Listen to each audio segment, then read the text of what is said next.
All right, we're live. So how you doing, Mike? I'm pretty good. No complaints really on my end. Like I was saying before, I really appreciate the invite. Appreciate you having me on here to have a little chat. No, I appreciate you coming, man.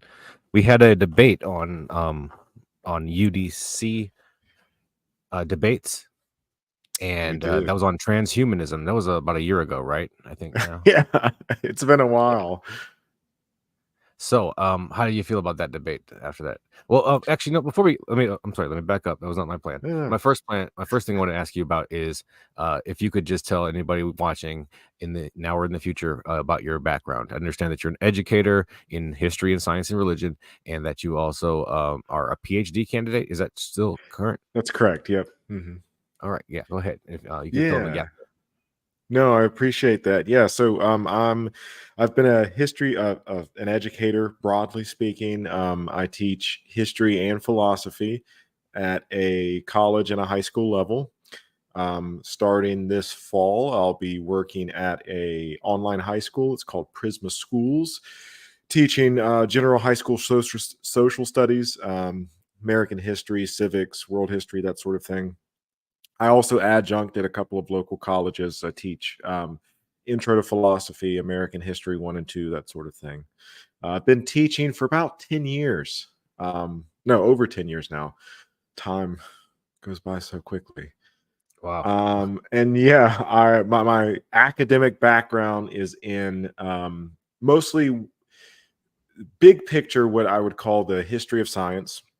So I have a master's in historical theology, where I kind of focused on the reception of Newtonian thought in like 16th century theologians. It's super boring. And then I have a master's in history where I focused on the reception of Darwinian thought in late 19th century America. So Oh, okay. my PhD focus is looking at there's a lot of debates that are happening in the early 20th century in French philosophy about the philosophical importance and meaning of Einsteinian relativity. So that's what my academic research is, but I love to just talk about history very broadly construed, and I love to talk about the relationship between history and religion. And I'm also interested in these like tangential areas such as transhumanism, which is why I wanted to have that conversation with you. And I had seen a couple of your videos, and you are a really nice. It seemed like a really nice person. Have a lot of level-headed conversations, even with people that you vehemently disagreed with. So I was like, yeah, heck yeah, that sounds awesome. Oh, thank you, man. I appreciate that, and I do try to do that. I'm gonna have some more Christians and other people that Mm. most people might disagree with on my side on the channel soon. That's coming up. But yeah, we had that conversation on transhumanism. That was a good debate. I think we ended Mhm. up agreeing for the most part, and I don't think that we ended up. Yeah, we ended up agreeing. We didn't have much of a difference at all. We did come to the conclusion that there are a lot of things about our world that need to be improved in the process of this development of technological advancement as we go on. And Mhm. my thoughts on that are more to the. I'm a Trekkie. I'm a big time Trekkie, and I think the Star Trek Federation is my model, Yeah. my paradigm, and how I think the future needs to be crafted personally. But if you could go ahead and tell me what are your thoughts on that transhumanism now after that debate and the social progress that we need to aim for? Yeah. So, um, I guess where the real difference lies is I'm a little bit more of a pessimist, I think. Um, I would love to believe in social progress, and I would love to believe that technological development would greatly influence and be of benefit to everyone across the board. Um, I just there's a couple of they're not really fallacies. There's a couple of assumptions that are evident when we study history. So one would be related to this conversation would be the assumption of moral progress. So a lot of people when they study history think that history is getting gradually better and better and better. This is most recently put forward by Steven Pinker, I believe it was, wrote a book about how society is getting better and better and better. with respect to like the experience of violence, violent crimes, you know, standard of living, quality of life. And, you know, in the 20th, 21st century, there is a case that can be made for that. I don't think it's completely ill founded or unfounded.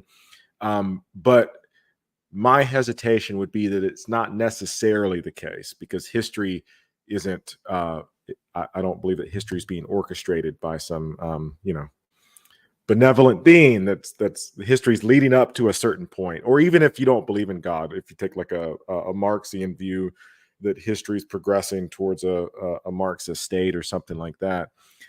My caution when discussing something like transhumanism would be that I don't think there's an assumption that technology is necessarily a good thing and that technological developments would be necessarily good for humanity as a whole.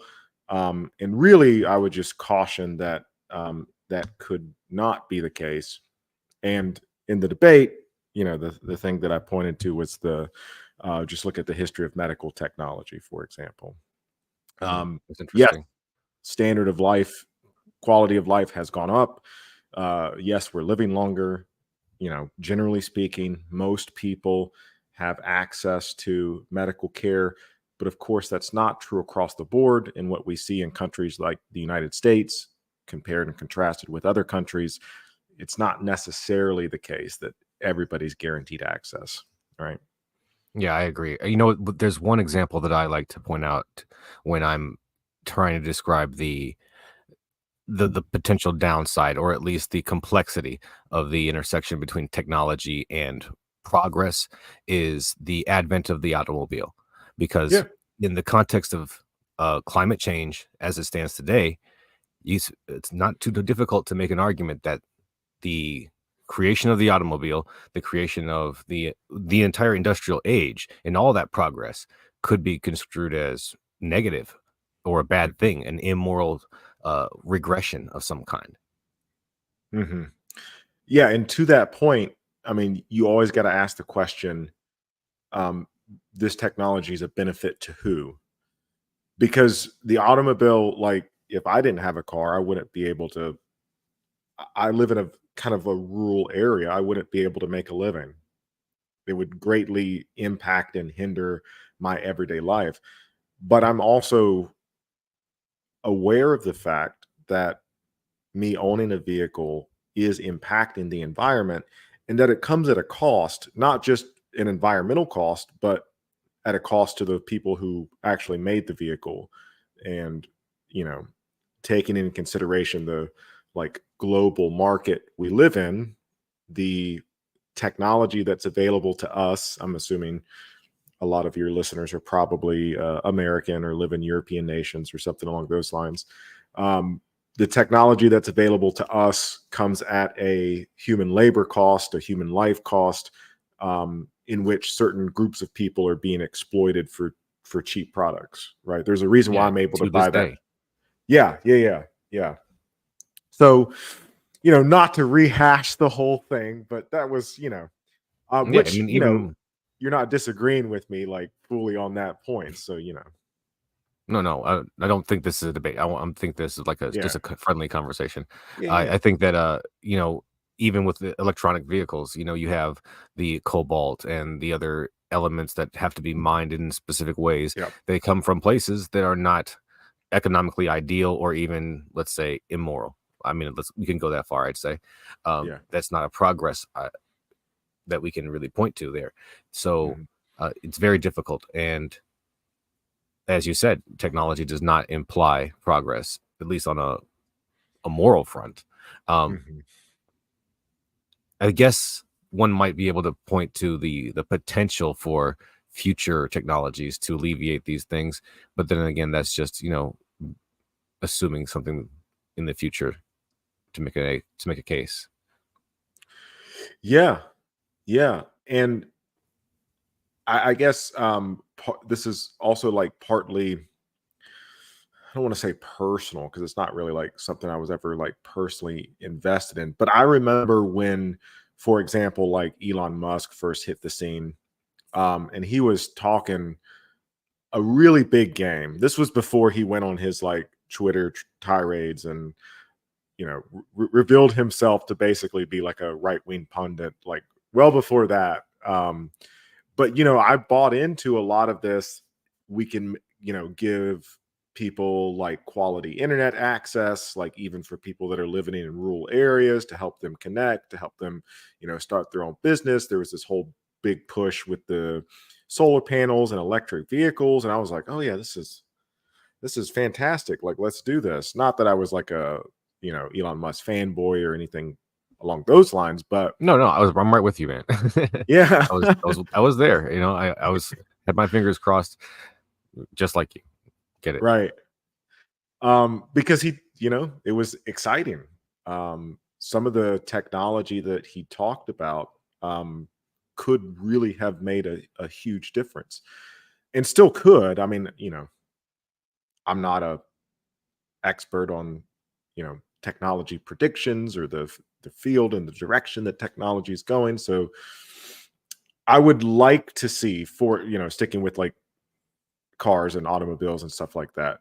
Yeah, it would be fantastic to see a shift to electric vehicles. Like, um, what I think hinders that a lot, and this is where me as like a historian, I kind of have to like not talk as much because politics is not really my thing. But what hinders a lot of that progress is really politics. It's car manufacturing companies and their lobbying for X, Y, or Z reasons. I mean, I know the reason. They want to stay, they want to keep making money, they want to stay where they're at business wise. Um, so, yeah, I don't know. I think that that's the issue, especially in the United States, because that's what I'm most familiar with. But that's the biggest issue, is that all of this is wrapped up in late stage capitalism, for lack of a better word. It's all wrapped up in money and No, yeah, power. definitely. So, It's definitely something like that because I would love to see somebody make an argument to tell me how the intersection of supply, demand, and price doesn't require someone to be exploited at a fundamental level. I think that's just logically implied by the situation at hand. I don't really mhm, know how it could be any other way because you must maximize your profits. That means if there's an option to reduce your cost, even if it means exploiting someone, somebody's going to do it. And if somebody's right, going to do it, everybody's got to do it. right, right. And again, I don't know what the concrete solution to that is. Um, I know the sorts of politicians that I tend to vote for, and I know the kind of the general ideals that I would like to see implemented there. But it's a mess. We Like, don't really have politicians that are advocating for this cause in the way that we'd like to see. It's just basically a lesser of two evils type of situation. We don't have somebody actually right, pushing. I mean, to some degree, I think there are good things about the Democrats, but then again, they do also, get involved in ever wars, and they yep, perpetuate that uh, military industrial complex just like the Republicans do to a large extent. So, I mean, it's mhm. true. I have a comment here from Pragmatic Crystal. I wanted to put up on the screen real quick. They say the automotive industry's spending on federal lobbying hit a record of nearly 85.8 million after a steady increase since 2020, the first quarter of 2024. The industry's federal lobbying spending, like Sheesh. It's exactly what top I'm talking about. Thank 23.1 you, million. Crystal. Appreciate that. Yeah, Yeah. that's a staggering number. Oh my gosh.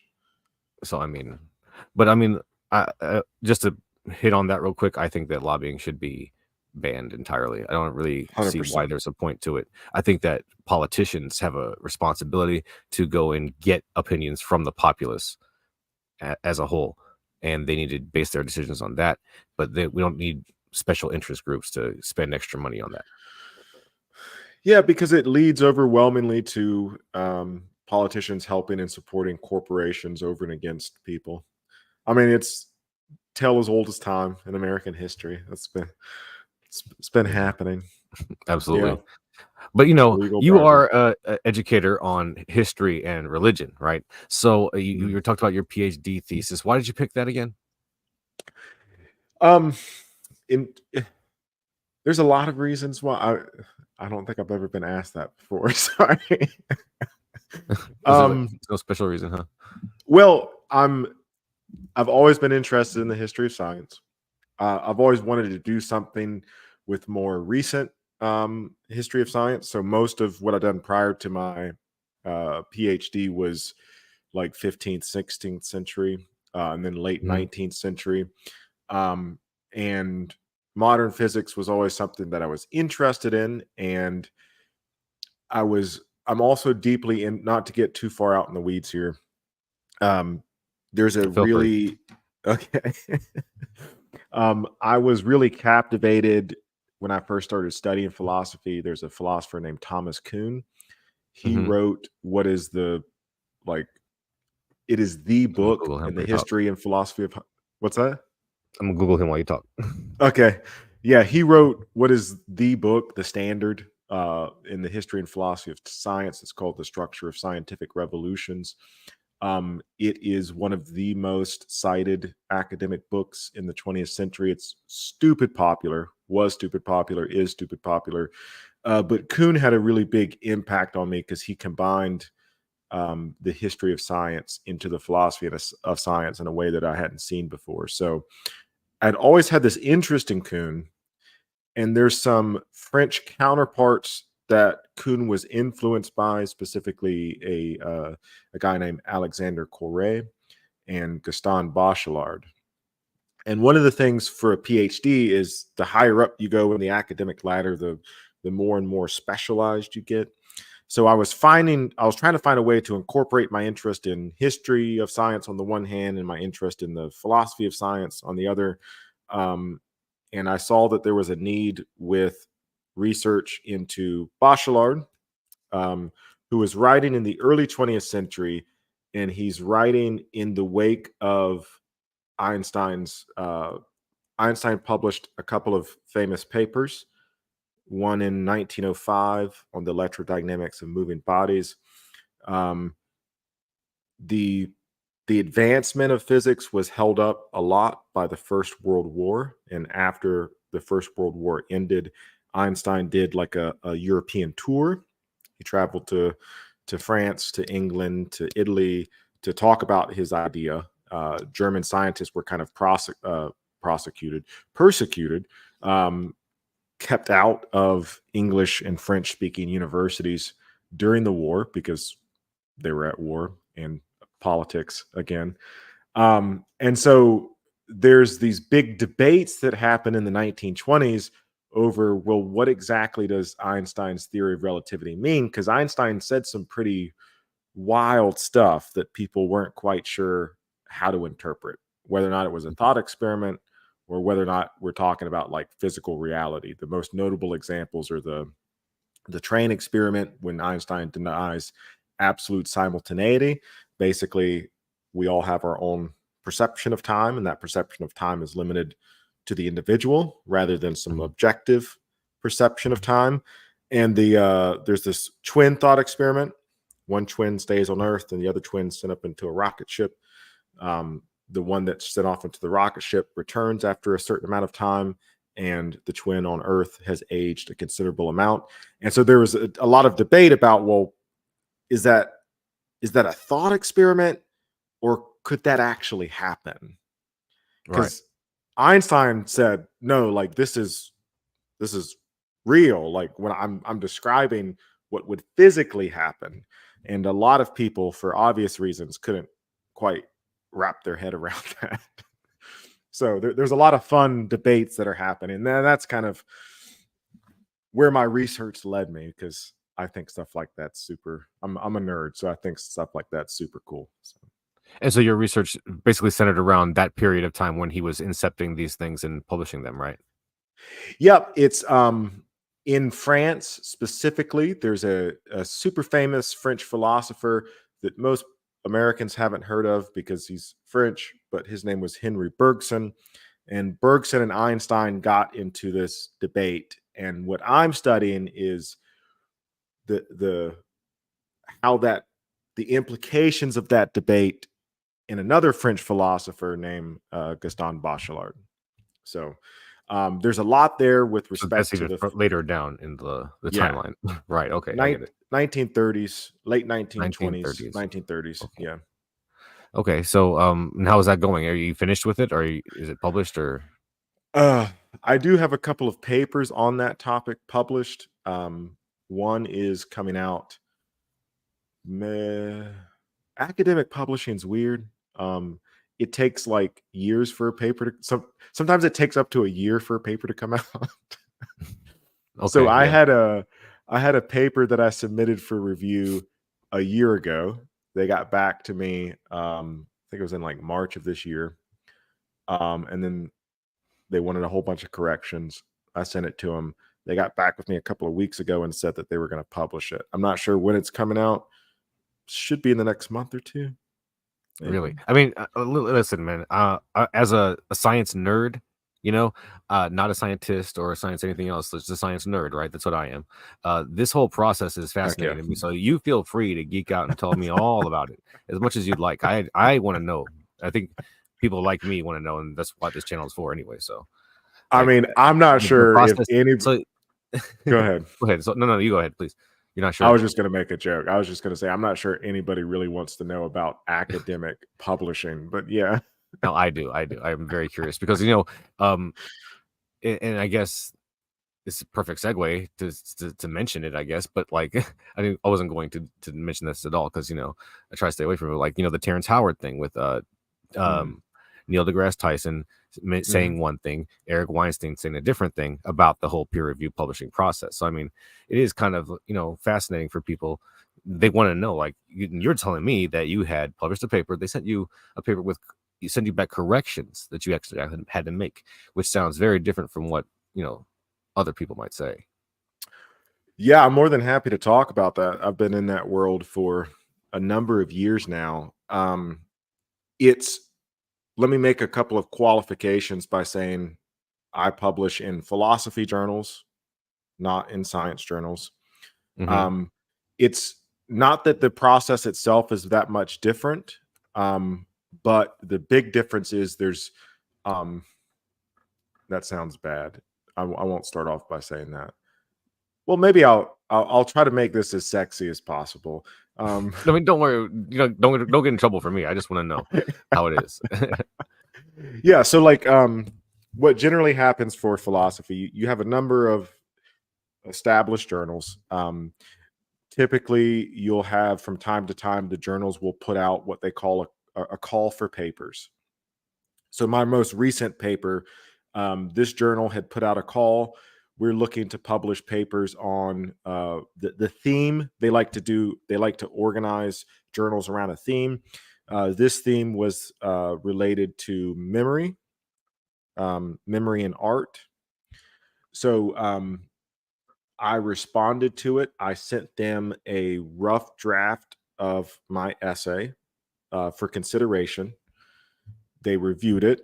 They said after like a couple of months, they sent me an email back, said, "Hey, we like this. Send us the complete draft by this date."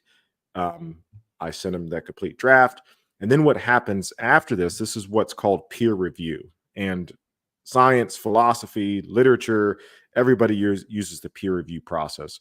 And what the peer review process is, once I sent them that final draft, they then contacted other experts in my specific field. So in this case, they contacted um, two experts who specialized in Gaston Bachelard and what he said about the philosophy of time. They sent those experts my paper and they said, read over this and give specific feedback. And at the end of that feedback, say whether or not you think this paper is fit to be published. They both said yes on the condition that I made X, Y, and Z changes. I made those changes. I then sent it back again. Those same people, in addition to a board of editors, looked over it and gave the green light. Mm. That's what we mean by when people say like peer review, that's what they mean by peer review. It's a Right. blind review. They don't know who I am, I don't know who they are. Anybody can submit an article. They submit the article to blind review. The people say, yes, this is good for publication. No, this, and these people are, again, highly specialized experts in that one area.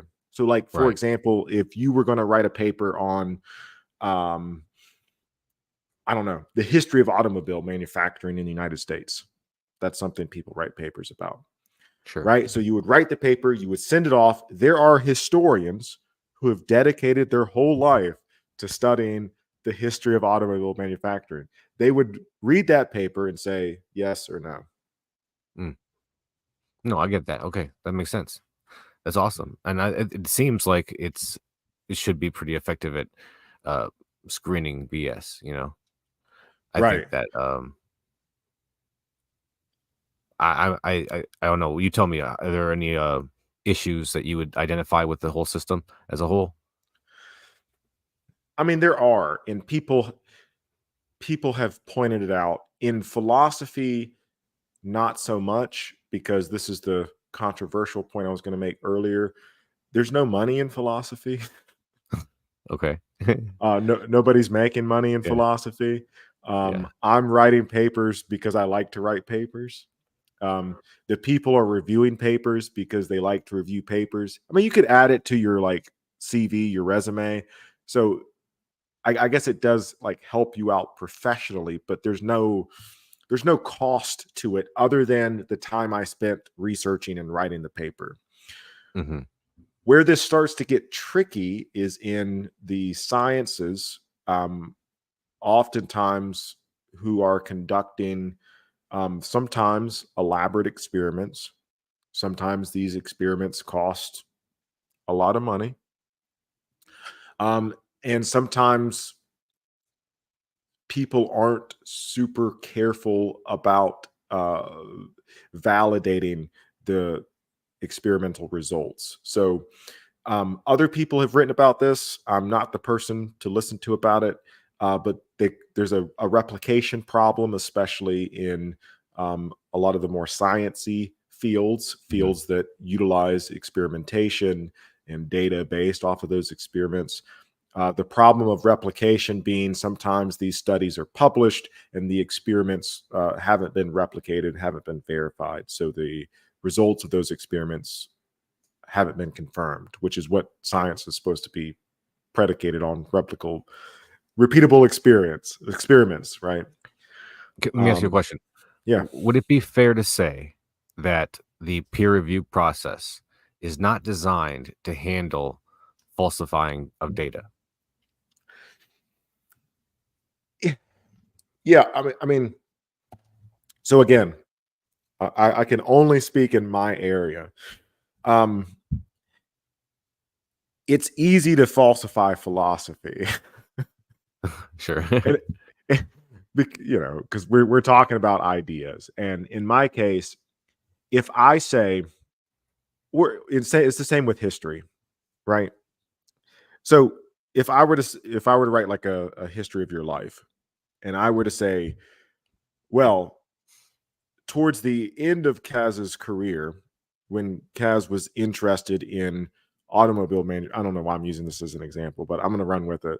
When Kaz started to become interested in the history of automobile manufacturing, he was deeply influenced by Pete's Henry Ford. history of the automobile, right? Okay. Um, and then how you would falsify that would be you would go read Pete's history of the automobile. I would go read your personal notes and manuscripts and see, does this does this fit together?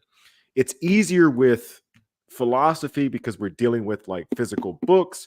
I say on page 6 of Gaston Bachelard's The Dialectic of Duration, Bachelard makes this argument. You can easily go check me on that. Just Okay. go get the book, open it up, you read So you page guys don't use 6, a lot of it's not survey there. data ever, No, really? no, Okay. Makes sense, no. I guess. And that's the Okay. difference between science and philosophy. It's harder to do that with science, right? Because if you say, well, I did this experiment with the Large Hadron Collider and I got this results, I can't go replicate that if Right. I'm just some physicist at some podunk university with no access to funding, right? Yeah, it sounds that's what occurred to me. It's like if I wanted to send a paper to someone with a bunch of data on it, unless they're going to actually do a replication study, there's no way to tell if the data doesn't make any sense unless it's obvious. But Right. anyways, that's I guess aside. So about your thesis, then is it baccalaureate? Am I saying that right? Bachelard, yeah. It's a weird Bachelard. French name. It's okay. Is there a Yeah. religious aspect to that? Um, he was he's French, early 20th century. They didn't really like religion a whole lot. I can't say that across the board. He is not religious. He flirts with religion because he likes to use religious language sometimes, but he's not. There's not a religious overlap to it. Now, broadly speaking, in the philosophy of time, there is, and in the history of science, there is a little bit of, could be some possible overlap with religion. And in my previous uh, masters, when I focused on the reception of Darwinism, there's a lot of, I mean, that's the fun part about the history of Darwinism in the United States, is it gets very contentious very quickly. Yeah, but directly but juxtaposed against Darwin, religion.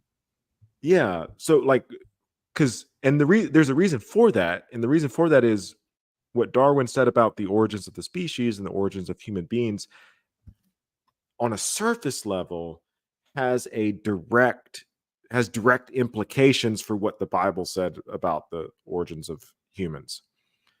It's hard to make that connection with like Einstein's theory of relativity, because on a surface level the Bible doesn't really seem to have anything to say about Mhm. Einstein and relativity, right? So Yeah, but on a deeper level, does it? Is there anybody making it, that argument in the philosophical circles? no, but there are other areas in which this would become an issue. So one popular example would be the apologist William Lane Craig has a very famous argument, the Kalam cosmological argument. Um, Craig's cosmological argument hinges upon a particular interpretation of time Hmm. that is not supported by Einsteinian relativity. Right. Okay. So tell me more about that. Okay, this is well outside of my comfort zone, but this is fun. Um, and I don't know the Kalam off the top of my head, because again, it's not It's something like I engage whatever with. begins to exist. Right. Uh I'm sure somebody could pop it in the chat for us, but oh man. Must have a cause. The universe began to Mhm. exist, therefore it has a cause. Yeah. Whatever Right. begins to exist has a cause. The universe began to exist, Yeah. therefore it has a cause. So his second premise is hinging on the idea that the universe began to exist when the Right. Big Bang happened.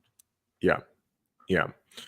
So this is the intersection of physics and philosophy. So in philosophy, there are two big theories concerning and I apologize for the words I use in it. It's very, there's a lot of jargon here, okay? But I think you could probably already see where this is going. So, um, in philosophy, there's two big theories concerning the what we call the ontology of time.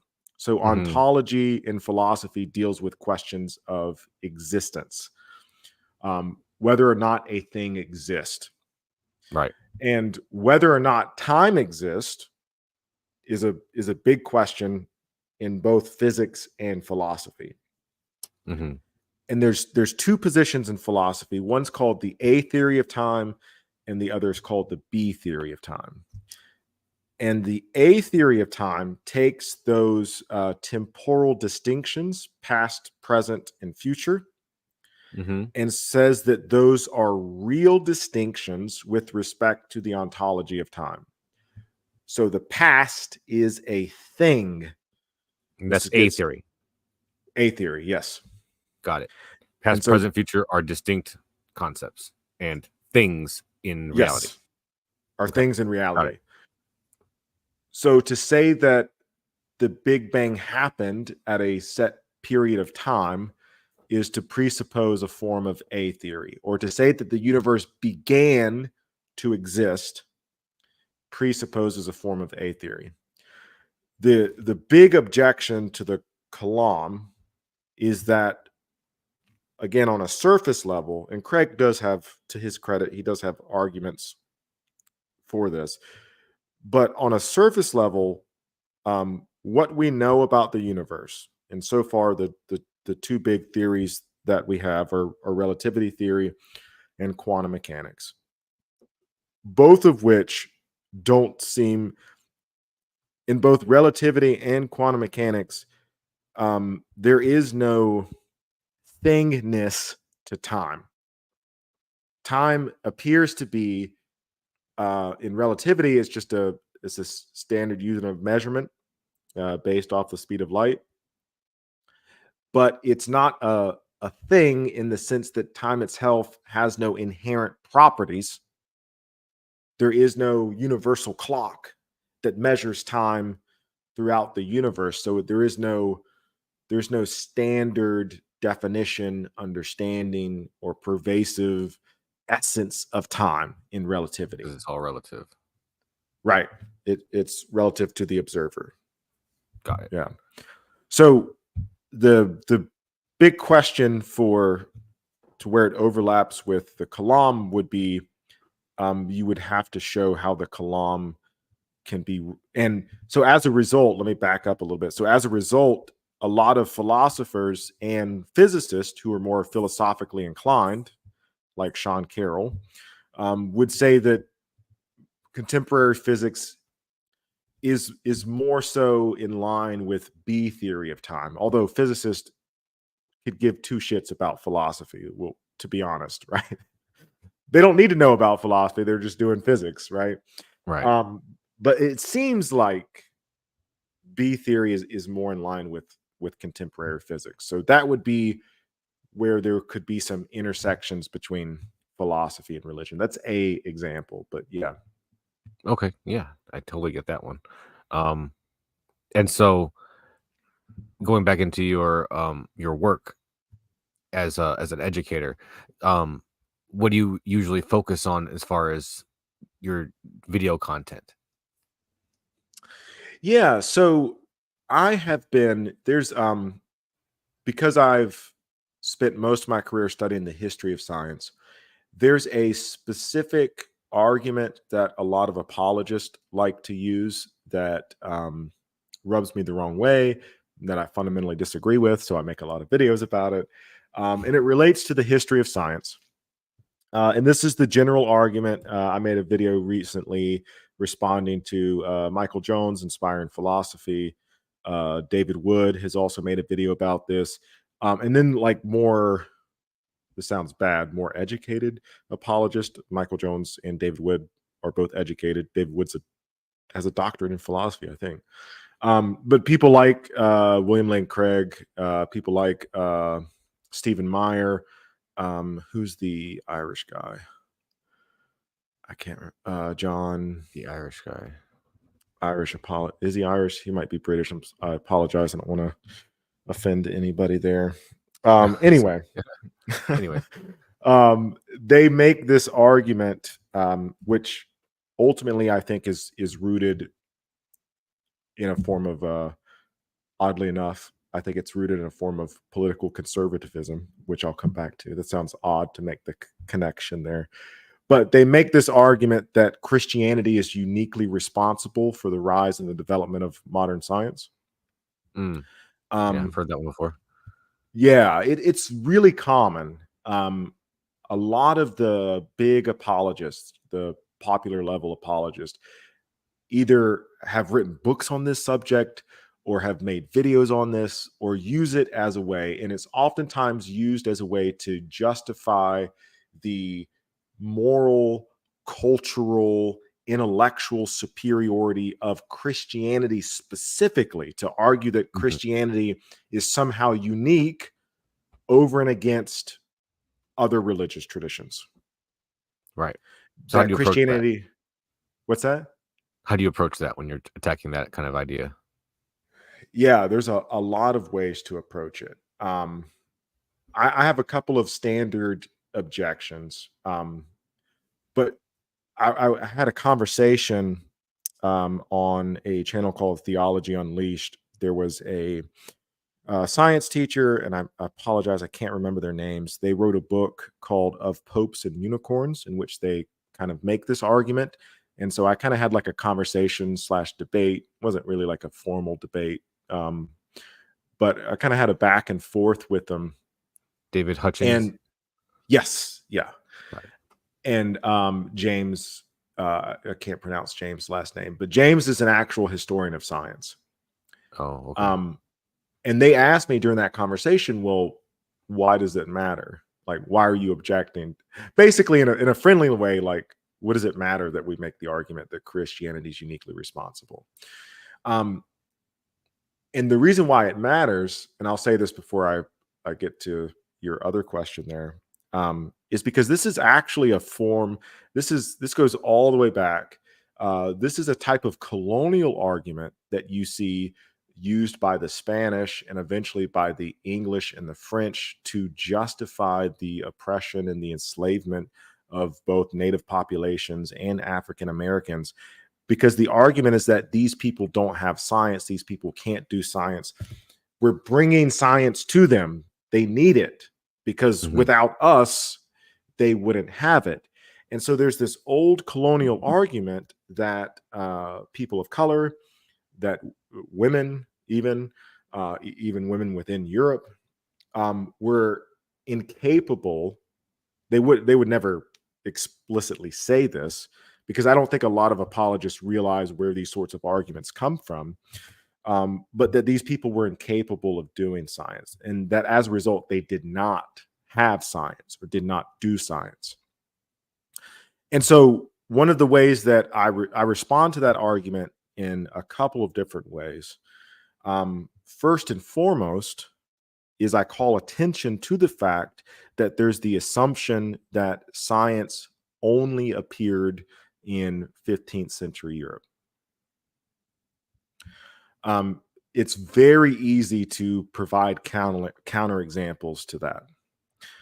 Right. So in history, we have what we call meta narratives, which are these large overarching explanations for historical events. Meta narratives are almost always wrong.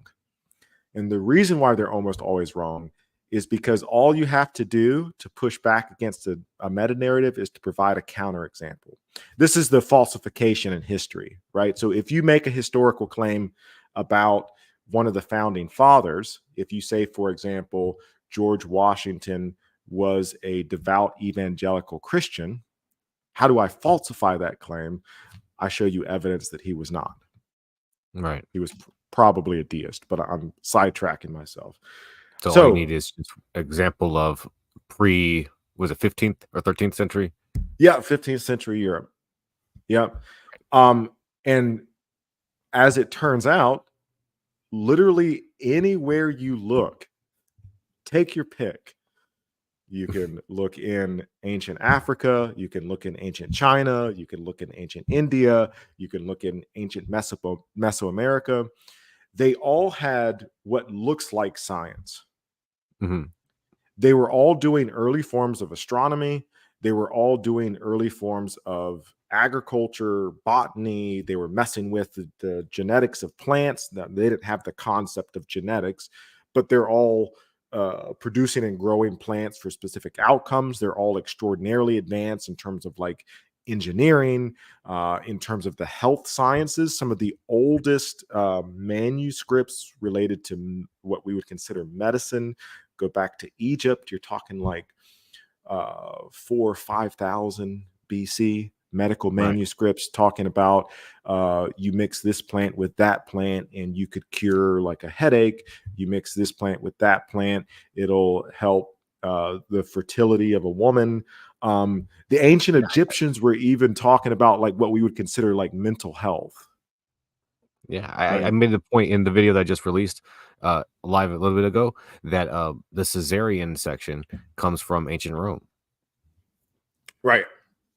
Right. So that would be a counterpoint.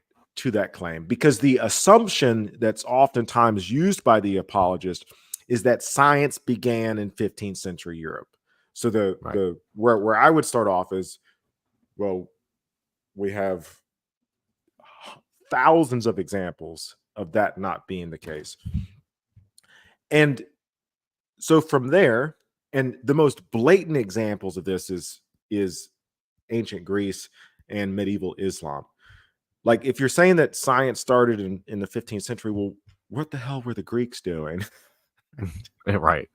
They like didn't they invent All the um basic mathematics that are used during the scientific revolution come from ancient Greece. Euclid's right. geometry was the standard textbook that was Pythagoras? used.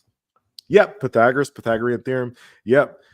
So the response to that is, it also calls attention to how we're defining science. What do we mean when we say, yeah, Greek goddess of health, cleanliness, hygiene? That's in, like, again, take your pick. It's not just ancient Greece, Right. like And whatever wait a ancient minute. culture. When did they come up with hand washing? Mm. Well, hand washing, with respect to like the I germ mean in theory of modern disease. science. Yeah.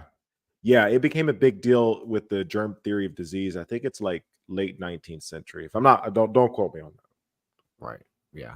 Much later than you would expect without if there was some kind of divine guidance involved there. Right. So, like, the first thing I would do is provide the counter examples. The second thing, that I call attention to is that this entire argument hinges upon what you mean by science. Mm. Yeah, I was going to And ask this you. is this is what I asked them in my conversation. Well, how do you define science? So you can either get like really specific, and this is an inherent problem in philosophy called the problem of demarcation. It turns out that it's really, really difficult to specify what exactly science is. And philosophers have been trying to do it for a really long time. And a lot of people who haven't read the philosophy of science don't know that this is like a big problem. Mm-hmm. Um, I can imagine just trying to define it in my head right now. yeah. So the issue there is, you either have to give like a broad definition of science. So I would say is like, science is the systematic study of the natural world, through the use of Thank you, Crystal. experimentation, development of theories. Yeah, thanks.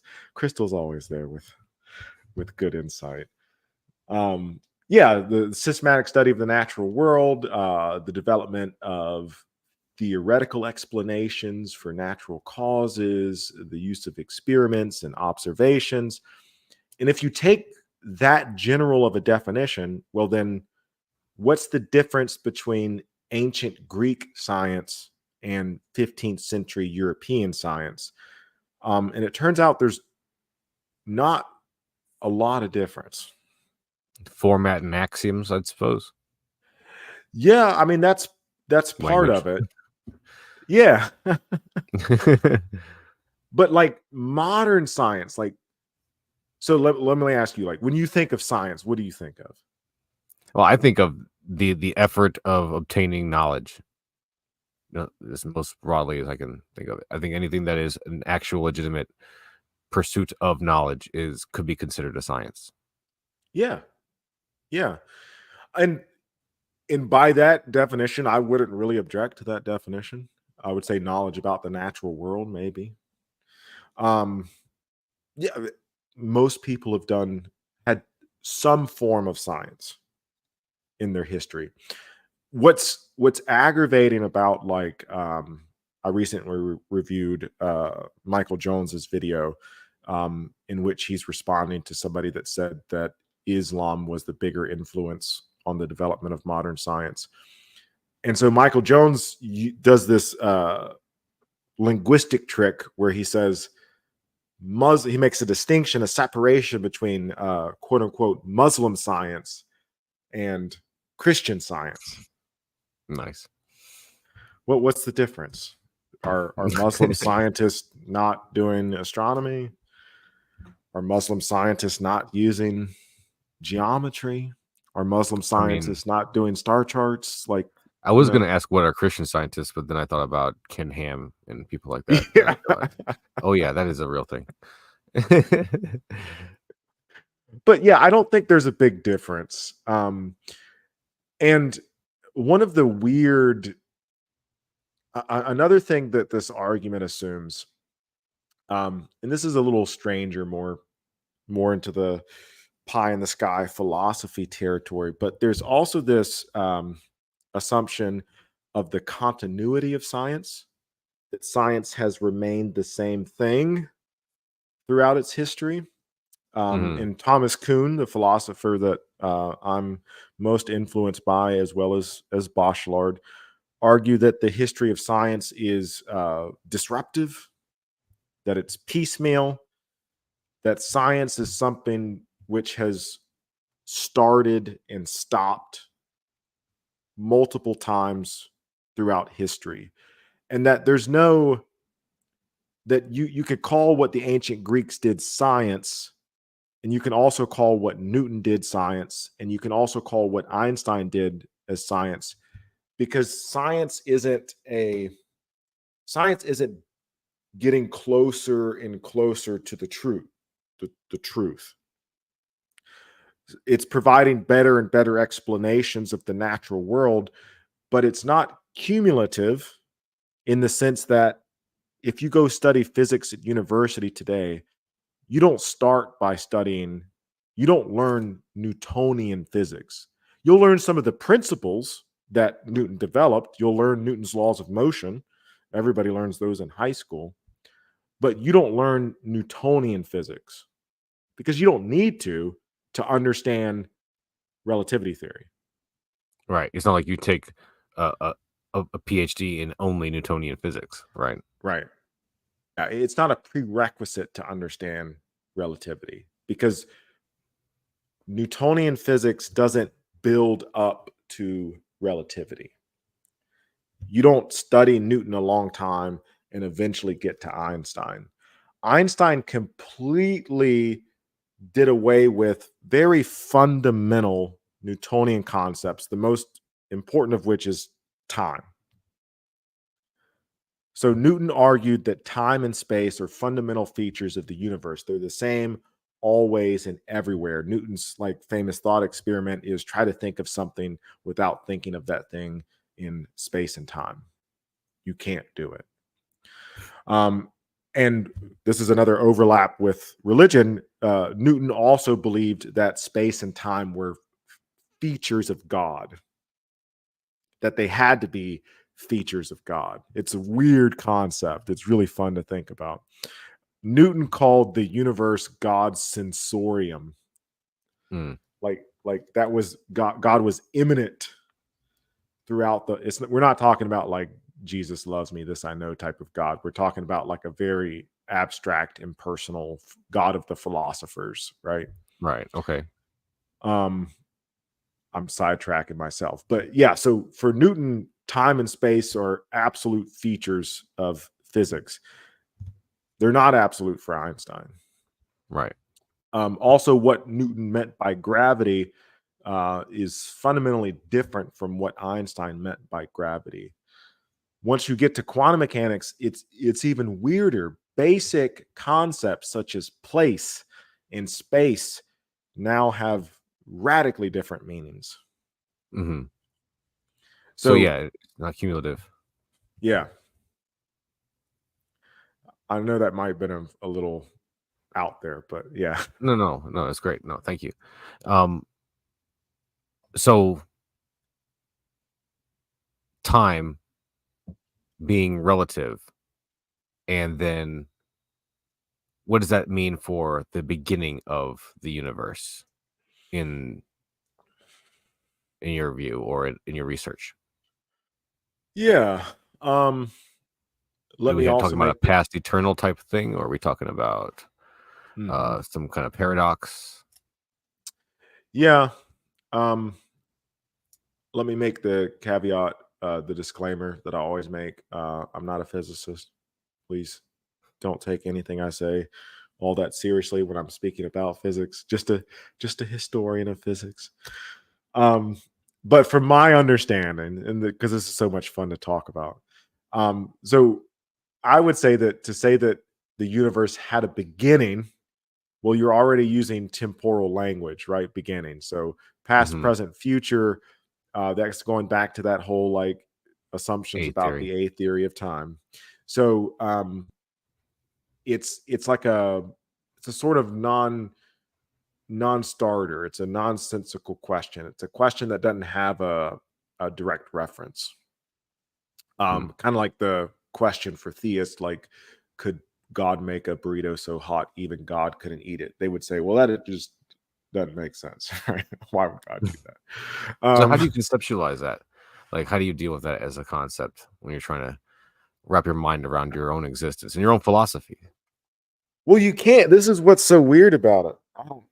This is this is what keeps me up at night. And I'm just what what keeps me up at night is past trauma. Um, no, this is that's a fantastic question because here's the really weird thing. What physics tells us about time is radically different from how we experience time.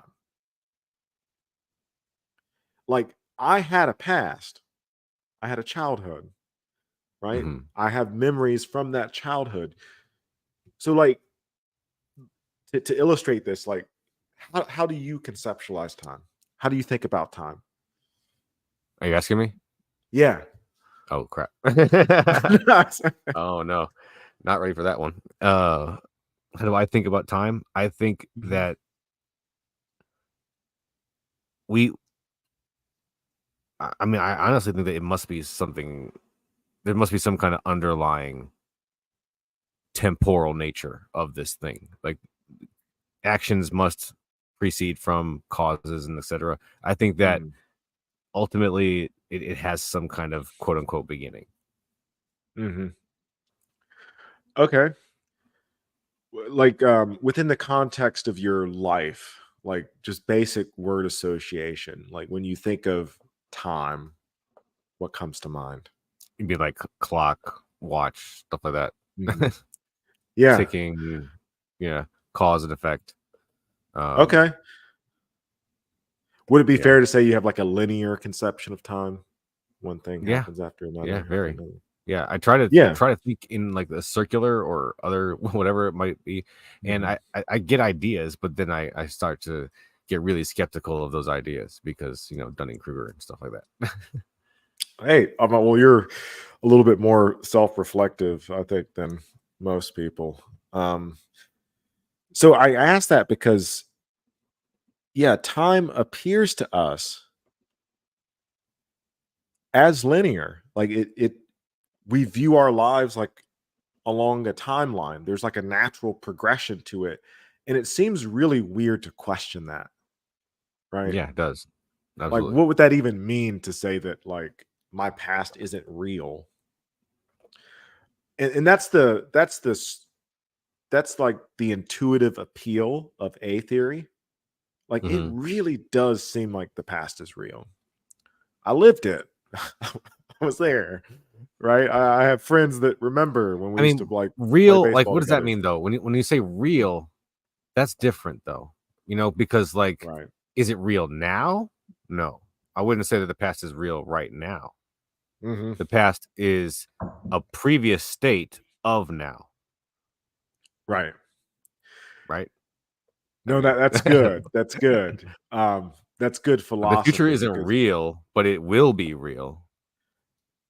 yeah, yeah. So I mean this is like the $1,000,000 question in the philosophy of time. How do we reconcile? Because a lot of B theorists would say that this is a good question when you ask is the past real? Because a lot of there's a like with every position in philosophy, there's like 100 different sub positions. So I'm just speaking at the broadest possible level here in order to have a conversation. Philosophers get so nitpicky. If anybody who's taken a class in the philosophy of time watches this, they're probably really pissed off at me. But um, speaking in generalities, so a B theorist would say that so modern physics tends to present what they call a block universe. So if you Hmm. think of the universe as a giant cube, um, the space is there. Things, an event happens at a measurable time and place at a particular intersection. But if you think about it in a cube and you add a bunch of little individual events, there is no directionality or flow of time. Now, there are some people that would disagree with that, right? But block theory, generally speaking, says there's no privileged position in time in physics, Privileged. right? But there does seem to be a privileged position in our life because the now, you and I are having a conversation, you know, July 30th, 11 o'clock Eastern time. It's subjective, so you're at a different time, right? But there does seem to be a privileged now position. You and I are having this conversation now. So in order What do to we mean by account, privilege? Do you have a meaning for privilege? Because I'm really yeah, confused about that. no, that's a good question. Privileged meaning, so again, in different forms, a privileged position would be a position that takes precedence over the other position. So if we're going to emphasize the present moment is privileged over the past because I'm currently living in the present. I can experience the present. It also takes privilege over the future because I can't experience the future. Hasn't happened Well, yet. as far as experience go, now is all you got, Right. right? You can't experience. I mean, you can remember the past, Right. but experiencing it, the future. I mean, I don't believe that anybody has that. But I mean, you can talk to some psychics. I suppose they can argue about that. Yeah, I mean, all you have is now, right? So I Mhm. mean, the as a creature inside that block, you get to experience time, Right. right? And then so it basically it's like the entirety of the universe, past, present, and future, is and has been and always will be, Um, right? in a sense, yes. Um, and this is where it gets incredibly tricky because there are different types of B theorists, just like there are different types of A theorist. But in block theory, in general block theory, which is a B theory position of time, there is no distinction between past, present, future. I'm going to use that word that you don't like again because there's no privileged position. Mhm. That's Um, B theory. All right. Okay. right. And they mean that at a at the level of physics. It gets incredibly more complicated when we talk about it at the level of psychology. I mean, but even if I subscribe to a B theory of time, I don't see how a non-linear, even a linear conception of time wouldn't necessarily require privileged positions in it, would it? It doesn't need to, no. Um, there's what's called I'm getting really far out in the weeds here, but to I'm your sorry, point, man. no, it's good. If anybody listening is still for some reason interested in the philosophy of time, I would highly recommend the Stanford Encyclopedia of Philosophy. It's a completely free resource written by philosophers for a general audience. There's also the Internet Encyclopedia of Philosophy. There's pages and pages of information that you can reference. It's a deep, deep rabbit hole. Uh, by all means, go listen to that. So to your point, there's different types of A theory. One of which is called presentism, um, in which the now or the present moment is privileged, in which this is sometimes called the moving spotlight theory. So if you think of time as a line and the spotlight's the present moment goes along that line. Hmm. Um, but there's also atheists who say that that's not applicable. Um, I'm not big into A theory and I'm not big into B theory, so I can't give a lot more detail than that. But Right. there is a whole lot of nuance with respect to both of those. Yeah. So, in the history of all that, where are we now? In terms of which theory is most likely true. No, but like not necessarily most likely true, but what's most accepted? What are people pushing? hmm Most people are pushing a form of B theory. And I'm sorry, I can't remember his name again. Your thesis, La Bachelard, Bachelard, Bachelard. Yeah, Bachelard. I can't remember it's their name for okay. some reason. It's Um, okay. is did he have a declaration there? Um, yes and no. He did not have a position on A theory, B theory, partly because the French weren't really interested in debates about the ontology of the time. The ontology of time. He was more so interested in psychology, Mm, the experience of time, and he wanted to be able to reconcile the experience of time with what physics told us about time. the relativity part, right? Yeah, yeah. Okay. And Um, go no, ahead. no, please go continue. I'm just going to ask you to keep talking about it. Go ahead. Yeah. So, yeah, because our life seems to, and there's a the philosopher that, and I'm throwing a lot of names out there, and I really apologize for that, but Bachelard. uh, the philosopher that Einstein got into a debate with was named Henry Bergson, and so Einstein presented his theory of relativity, and then they asked Bergson to comment on it. This is Mhm. during a conference that happened in Paris in 1922. And Bergson said, I don't really have any. I'm paraphrasing here. This is not Bergson's exact words, but Bergson said like he didn't offer any mathematical objections to what Einstein said. He was trained in mathematics. Um, he said scientifically, like what you're saying is what Einstein's saying is he has good arguments for, good reason for.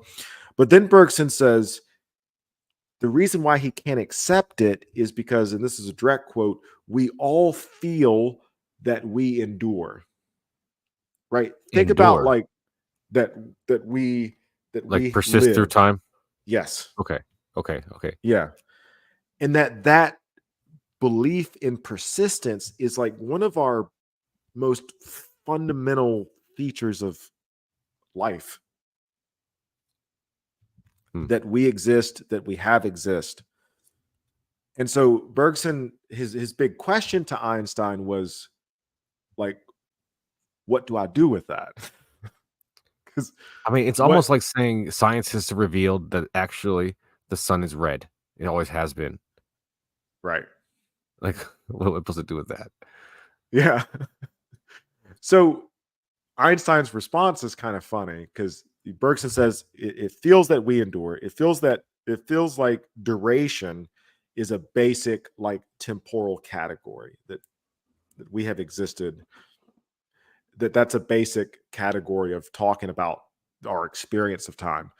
And so Einstein's response was to say, there is no time of the philosophers.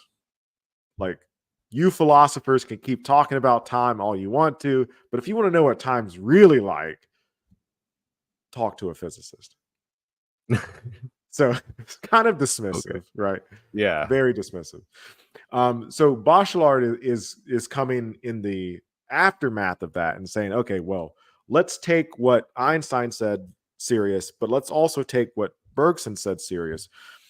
And so the interesting result, one of the interesting results, and there's also a lot of early psychology that's happened. I'll spare you the history of that that's happening in the early 20th century. Um, Bachelard was really influenced by people like Sigmund Freud and Carl Mm, Jung, some of the mhm, early psychologists. And Freud has this idea that he talks about in, he was studying a patient named Emma, doing a case study of Emma, and Emma had traumatic experience. I think she was abused by a family member. And when Emma is recounting the experience to Freud, she keeps getting the chronology of it mixed up. And Freud started to notice that that was pretty common in a lot of his patients, especially patients that had experienced childhood trauma. They had a hard time like articulating the chronology of their life. There's another French psychologist named Pierre Janet who studied PTSD patients from the First World War and noticed that they had a hard time creating a life narrative. mm. Um, and they also had a really hard time conceptualizing a sense of self, and a sense of like who they were, because they couldn't really like integrate their past into their present person. Um, and so what Bachelard picks up on is that this idea of the relativity of time is present not just in physics, but is also present in psychology, in the sense that our past isn't fixed. So we're Mm. not dealing with like a determinism of the past. Instead, what human beings show is that they have a unique capability. Maybe I shouldn't say unique. Human beings have the capability to radically change their past. At least in our minds, right? Yeah.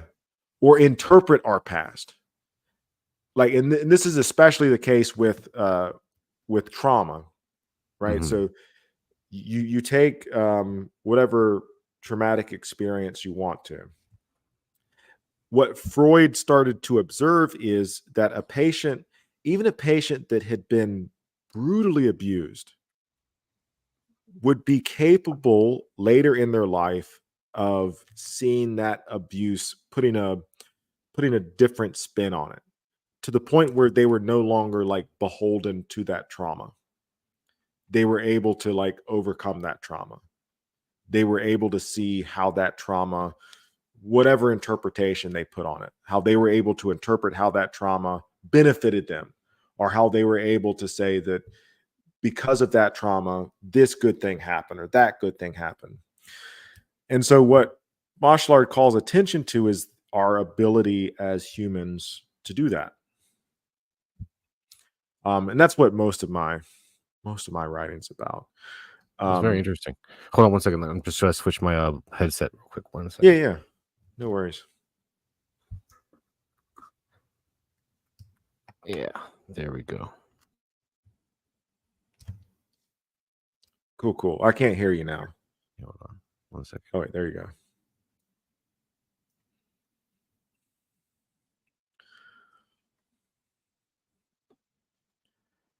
Can A you hear little bit of me? feedback. I can hear you, I just need to fix this, output real quick. Okay, Sorry about that. no worries.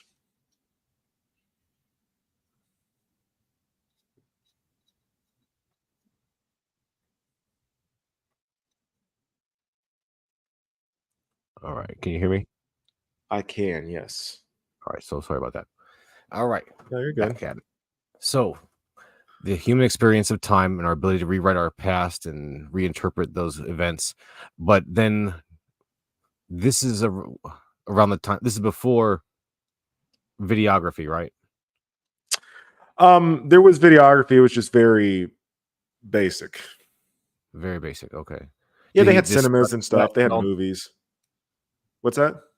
Also, they did have movies. So did he discuss the the way that video can create an objective kind of record? Like, it's not like you can rewrite the time in such a way that the video changes. I mean, unless we're Right. talking about the Mandela effect. Yeah. Are we though? um, We might be. yeah. How deep does the rabbit hole go? Um, he doesn't explicitly address that. That's a really interesting question. Bachelard does say that you know, he's not like, we have to make a distinction between like, he's not saying that all temporal events are completely relative. So for example, his background was in the history of science. So he's not saying that, dates in history don't matter, it's all up in the air, it's all like willy-nilly, like things happen sequentially, Hmm. right? Napoleon was crowned emperor in 1809. It Whether or not time is relative, Napoleon was still crowned emperor of France in 1809. Like, it doesn't change that fact. Barack Obama was born after Napoleon, right? Even if you take a completely relativistic picture of time, what Bachelard and other philosophers of science would say that doesn't necessitate that historical events are now up in the air. Right, because like the relativity isn't just like at at random. It's about gravity wells, right? Yeah, Okay. yeah, and it's relative to the observer. So Bachelard's point of incorporating relativity there is not that the timing of the event could change, but rather the meaning of the event. So even with like past trauma, the child that's physically abused by their father, they're still physically abused by their father. No matter how much therapy they go through, the abuse happened. Hmm. It's there. But what meaning that child can make of that, or that adult can make of that, what that adult does with that, can change. Right. That People makes are sense. able to heal, people are able to recover, people are able to, a whole host of things. Or sometimes they don't. Sometimes that they're not, they can't recover, Yeah. right? But there's the possibility there. That's what I guess it's more so a relativity and psychological interpretation. Interesting. So, what do you Mhm. make of that kind of argument that he makes? Do you do you assess it as a whole? Yeah, most of what I'm doing in my thesis is super academic, so I'm responding to what other philosophers had said. Um, a big part of my thesis is to show what influence Einstein had on Bachelard. Um, Mm, so one of the things that you want to do in research is to talk about things that other people haven't really talked about. That's how you contribute to research. That's how you push the boundary. And one of the ways that I'm doing that is there's been very little that's been said about Bachelard's relationship to Einstein. There's also been very little said about Bachelard's relationship to Heisenberg. So Werner Heisenberg, publishes a famous paper in 1925 that kind of laid the bedrock for quantum mechanics. And so I'm looking at how these ideas of science, from science, are integrated into Bachelard's thought. That's the boring side of it. Um, but more practically, more pragmatically, um, I think it's interesting and beneficial because there's a therapeutic component to it. I mean, I think this is the basis for a lot of like modern psychotherapy. The idea that talking about our past can lead to potentially positive or beneficial results hmm. that we can change. So, yeah, I guess yeah, I'll leave it there for now. That's great. I really appreciate it. Um, and so let's just go ahead and wrap it up. Then let me ask you one last question. So, what's going on with you and your channel next? What are you going to be up to? Yeah, so I'm going to be teaching a American history class starting in a couple of weeks, and I'm going to record some of those lectures and put them up on my channel, probably on a weekly basis. American history, well, not for whatever reason, there's a very good reason for it, tends to be the most controversial class I teach. what leads to the most arguments. So it should be interesting. We'll see. Yeah, yeah, definitely. Any little tidbits you want to give us just to let us know where you're going to be coming from? Sure. I mean, it's an intro to American History 1. It's a basic college class. Everybody has to take it. Hmm. Um, where I come from, I love Native American history. That's usually where I start.